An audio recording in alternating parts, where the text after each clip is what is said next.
Hey everybody, thanks for tuning in. How about today we talk about adjusting our valves? Okay, I'm going to go ahead and apologize for any noise you may hear that's odd. I have some roofing going on, and I have a 3D printer in the background doing its thing. So, got to get these videos out though, right? All right, let's get started. Okay, some things we're going to need. I have two sets of feeler gauges. You will need some feeler gauges. You can pick them up at most any parts store. These are angled, kind of make it easy. You'll see later. Get yourself a 10mm socket wrench. Get yourself a 21mm for the crank so we can rotate the engine. I do have a special tool that I will link in the description to do this job, but you can easily do it with a 12mm wrench and a flat blade screwdriver. Okay, one of the first things you're going to want to do is take this timing cover off. Let's just take this cover off and put our bolts in it, set it aside. Okay, this next step, it's a lot easier to do while the engine is on a stand, but you'll probably be doing this while the engine's in your vehicle. So what I do, I use I got a 21mm socket, and this is actually a 3/8 to 1/2 inch drive. Gives me just enough room to get in between the fan and get this on the crank bolt.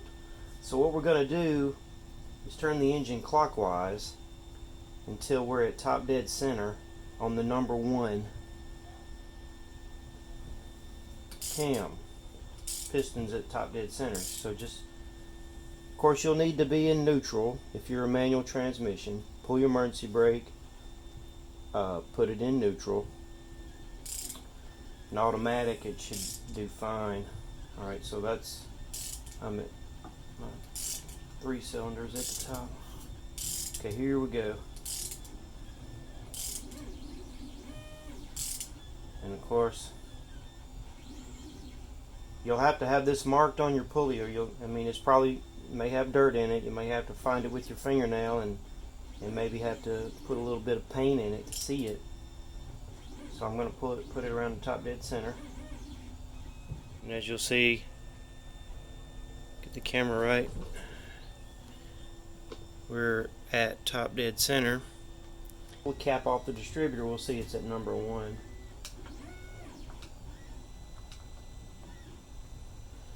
I'm going to go ahead and leave this off to show you guys something else during this process. So that is basically our number 1 or 9 o'clock position. We know that our piston is at top dead center, and that's what we need for the next step. Okay, using our same 10mm socket wrench, let's start taking off our valve cover.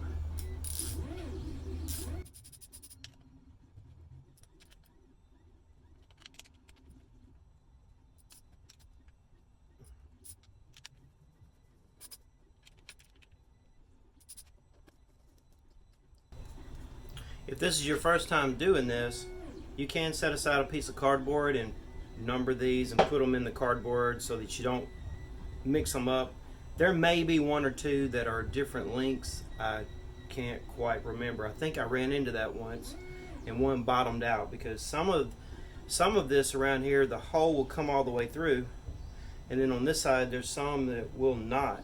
So you don't want to put a long one in and it won't tighten up and you have a valve cover leak. So I like to just keep up with them. Alright, so we may have it loose, not quite. And it's easy for me on this stand. I'm going to just pick it up and the bolts are going to stay with the valve cover. So we're going to move this aside. This is a good time for you to check your valve cover gasket for any cracks and replace it if necessary. Okay, now that our valve cover's off, this will be a perfect time for me to mention that we're going to cover 2 methods of adjusting our valves. First method we're going to do is strictly by the book. This is what the book says do, putting the number 1 piston at the top dead center, and then putting the number 4 piston at the top dead center, adjusting valves accordingly. The second method is one that many guys use where we just point the cam lobe straight down and the valves are closed, and we adjust accordingly, and I'll show you that one. It's pretty much the easiest method.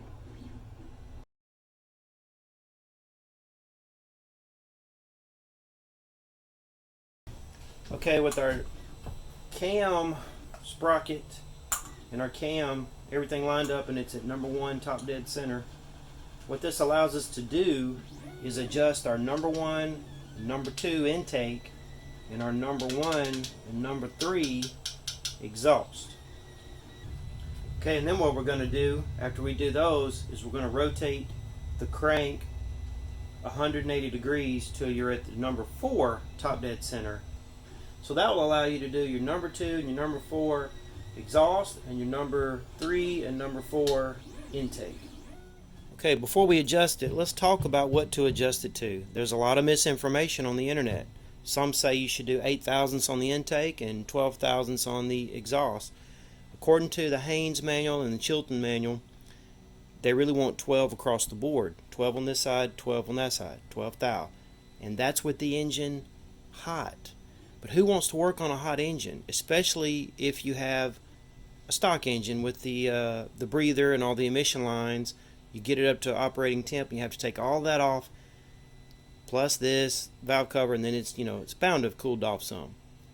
So I like to set things cold. I don't want to get them too tight. Like I said, there's some misinformation out there. Some have set them to 3 thousandths.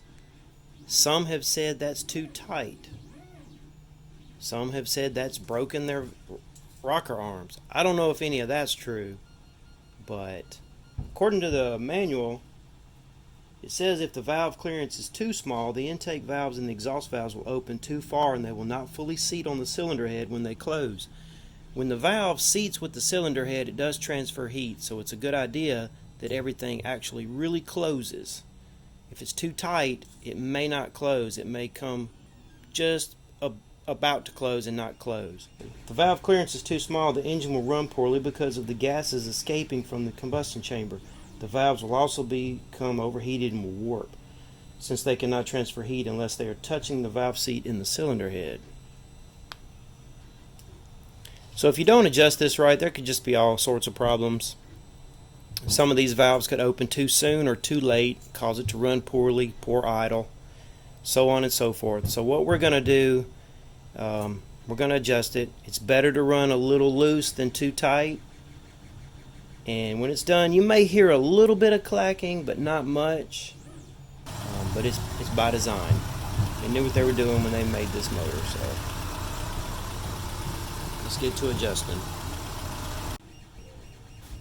Okay, so talking a little bit about doing it cold, doing it hot. I know a Mazda mechanic that worked on these trucks for years. Probably had the first one in my town when they came out, 86. The 86 through 93. So he tells me, because I did it just like the shop manual says, and it was still noisy. And I was like, he says to adjust it to 10 thousandths cold. And you would think that when the metal and all gets hot, it would expand, and that 10 would be less, like maybe 8. Well, that's far from the 12 thousandth spec. But actually what happens is the head and the block expand, and it actually moves the rocker away from the valve, creating a larger gap. So what he says do it at 10, and it'll be at 12 when it's hot. And that's what I've always done, and it has not been too loud. It's present, but it's very faint. You could probably get away with doing this at 8. I'm not going to say you should. You could do 8 thousandths if you want to, but I really wouldn't go any lower than that. I would just stick with 10. That way you know all your valves are totally seating for the intake and the exhaust. It should make your engine run as best it can, no poor idling and so on and so forth. So with that said, let's see if we can use this tool from Amazon. I'll link it in the description of the video to show you how this works. This is basically a 12 millimeter. I'm going to break it loose like that. I'm going to use the screwdriver. We're not going to press down on this hard, but you can tighten it up. It doesn't take much. You can tighten it up just a little and it won't move. So all we want is a slight drag.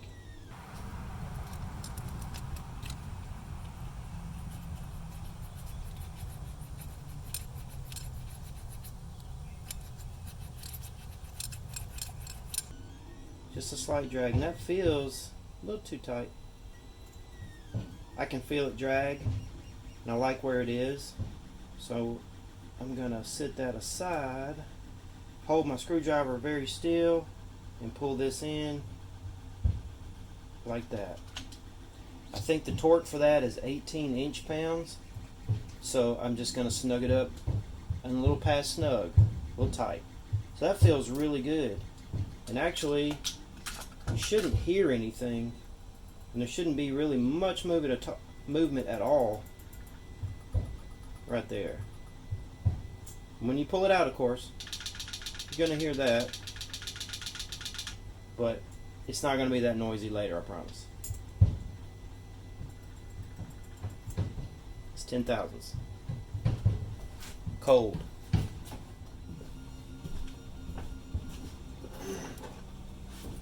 Okay, let's try to do this one. It was tight. Let me try to do it to where my camera can see better and I'm not in the way. Let's just check real quick. Like I said, yeah, this won't even fit in, so it's obviously tight. I'm wondering now, when I had this motor in, did I do these on 8 and them on 12? We're going to check and see. We're going to break it loose a little bit. And then I'm going to loosen the set screw. Now, loosen it some more. There we go. I like this tool, but it is a little bit of a challenge for me to use one-handed. Okay, so my drag.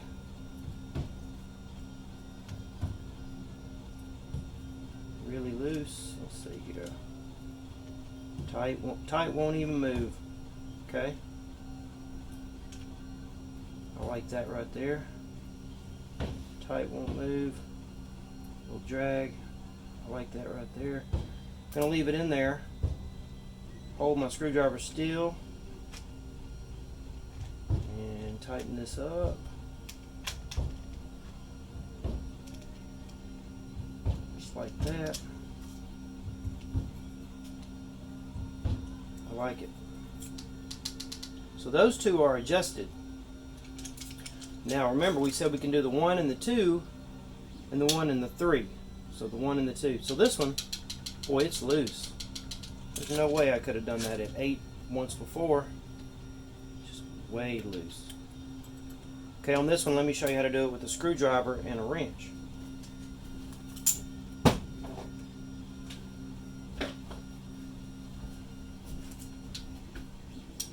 So what we're going to do with our screwdriver, our wrench, hold that still, break it loose, just like that. Put it in. Let's just get it tight. Look, it won't move. Won't move. A little bit out. There we go. I like that. So I'm gonna sit that right over here. Not move my screwdriver. Put it back.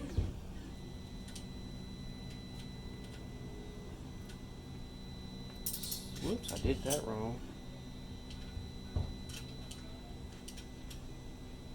Snug it, double check it. Could actually be a little tighter.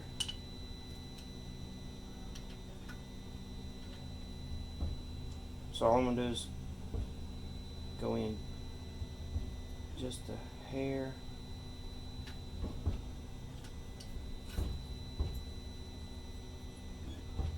Whoops. Yeah, I like the way that feels. So now, let's see. I'll make sure my set screw doesn't move. It shouldn't. But I'm gonna angle it counterclockwise while I go clockwise and tighten that up. I like it. It's better. Alright, so that's how you do it with those. Still a great method, but if you want to buy that tool, I'll put a link to it in the description of the video below. Okay, so all we're doing here, we're fast forwarding through doing the number 3 exhaust, and then we're going to rotate the engine 180 degrees and get started on the other ones. Okay, let's get started on the number 2 and number 4 exhaust and number 3 and number 4 intake. Okay, so all we want to do now is basically turn the engine 180 degrees, or to where our number 4 piston is at top dead center. So I'm using my 21mm socket wrench to do that.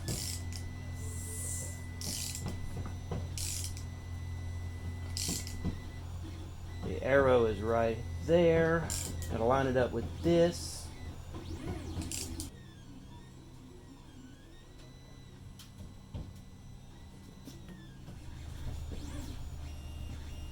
Okay, so now our 3 and our 4 intake we can adjust, and our 2, it's very loose.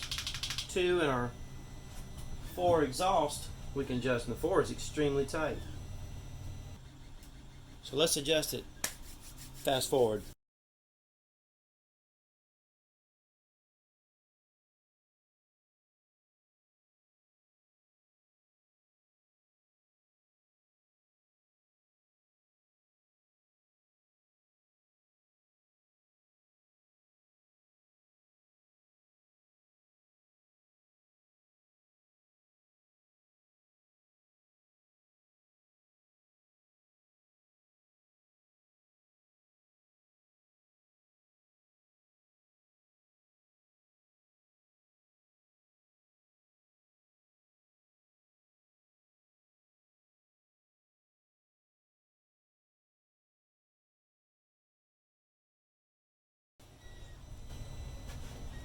Okay, so that'll do it for the method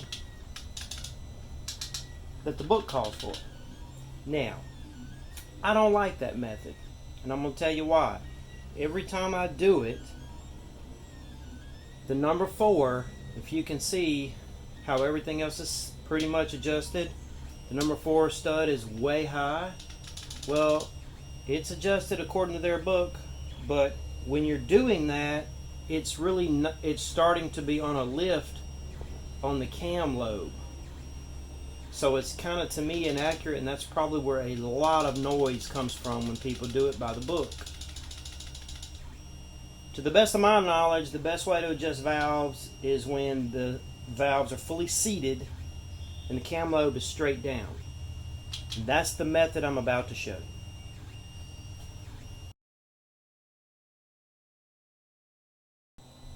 Okay, the better method, we're going to put our engine in number 1 top dead center, and we're only going to adjust our number 1 intake and our number 1 exhaust. Then what we're going to do is we're going to follow our distributor, which right now it's at number 1, 9 o'clock position. This engine fires in a 1-3-4-2 pattern, 1342. So when I put it on the number 2, I rotated the engine 90 degrees. My distributor now is straight up on the 3rd cylinder, and it fires 1-3-4-2. So in the distributor, we're going 1-3-4-2. So 2 is actually 3, the 3rd cylinder. So on 2, you can adjust your number 3 intake and number 3 exhaust. Now, full 180 degree is our 4th. We're at number 4, 1-3-4 on the distributor, our number 4 piston. And we can adjust that, and you can see this one's incredibly loose. According to doing it by the book, that was just wrong. Then we're going to go to number 4, which on our distributor would be our number 2, and we're going to adjust that. If you mess up and go too far, don't try to back up, just rotate it again. Always go clockwise. So basically 1 is 1, 2 is 3, 3 is 4, and 4 is 2. And every time we do this, the cam lobe, we're at a rest part on the back side of the lobe on the cam. There's no lift in any of this, so you're getting all the valves are closed, so you're getting a more accurate adjustment. One more thing, before you put your valve cover on, the manual recommends that you put a little bit of a skim coat of black RTV right here in the corners. Not too much, just a skim coat to help prevent any oil leaks. Okay, I hope you enjoyed this video on how to adjust your valves. I personally prefer method number 2 over the book. If you thought this video was helpful, please give it a big thumbs up, subscribe if you haven't already, and share it with friends that could use this info. Alright, thanks for watching.